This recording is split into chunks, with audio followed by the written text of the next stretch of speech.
Ho mandato questo video per salutare tutti i convenuti di oggi e farci gli auguri di buon lavoro. Lo ascoltiamo e quindi vedo già la traduzione dello solito tempo che è passata all'interno. Sono rimasti speciali. Hello, my name is Jack Palmer. I address you in Trieste today from Leeds, where I live and where I work. I am in West Leeds, not too far from the house in Lordford Gardens where Tim Bauman lived, and I work in the same department that he once headed. I direct the Bauman Institute, which was established in his honour.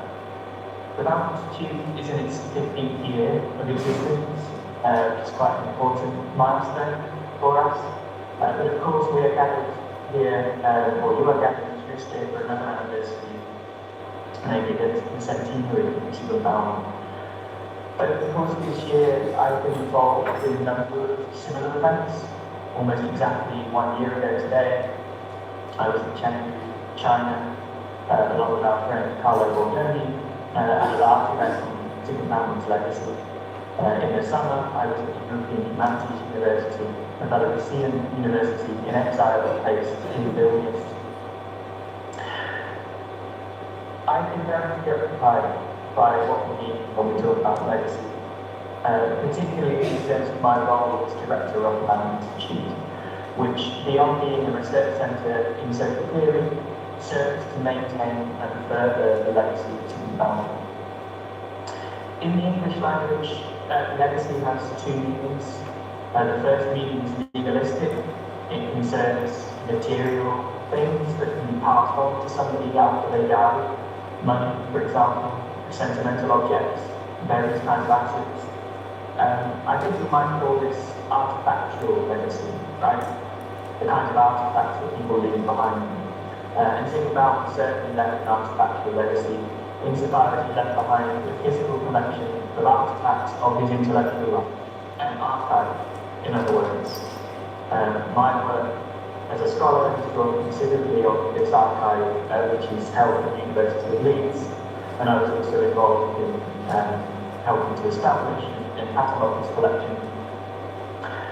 It's an extraordinary resource. Among the written documents, we can find draft manuscripts that were never published, lecture transcripts, essays, research notes, some of which have been published in a series of selected writings for College Press in English. We have 3 volumes of those: Culture and Art, History and Politics, and finally Theory and Society, which was published last year. I edited these with my friends Dariusz Krasiński in Warsaw, Thomas Campbell and Mark Davis, both at the University of Leeds. These books make available previously obscure and accessible work, Polish language essays that have previously been untranslated. And a great advantage to this series is that we can now see, I think, in fragments, the development of Zygmunt Bauman's thought as a whole. The archive also holds a great many documentary materials, letters, autobiographical fragments, notebooks, typescripts full of marginalia and so on, which have not been accessed before and incorporated into scholarly studies of Zygmunt Bauman's work.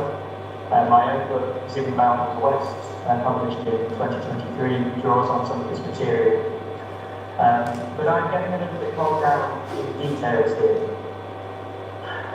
And I think this leads me to, I guess, the second English language meaning of the word legacy, which is much more ambivalent. It concerns the lasting effects of events, time periods, actions, cultural forms, and so on, which have been surpassed by the process of time, but which nevertheless exercise some kind of effective history on the present. And we can think of legacy in these broad terms in relation to an intellectual's ideas. We might think about the effect that they kind of exert on us, even when the person who originally thought is not around anymore. And I think, in Bauman's case, we can understand the second idea in terms of his hermeneutic legacy. What is left behind for the living to interpret and crucially to put to use. Unlike artifactual legacy, hermeneutic legacy leaves no instruction.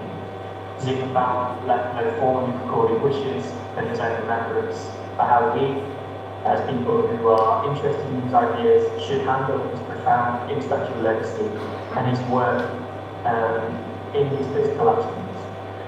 Hermeneutic legacy is a matter for us. And a sense of hermeneutic legacy in this broad sense can only be seen in uncertainty. One thing that I've tried to avoid in my own work, both as a scholar of Zygmunt Bauman and also as director of the Bauman Institute, is a response to this kind of uncertainty that results in a preoccupation with trying to reclaim certainty, right? Trying to establish the certainty of texts, their true meaning, and so on, which is an approach which I think can often end up in a kind of solemn and uncritical reverence.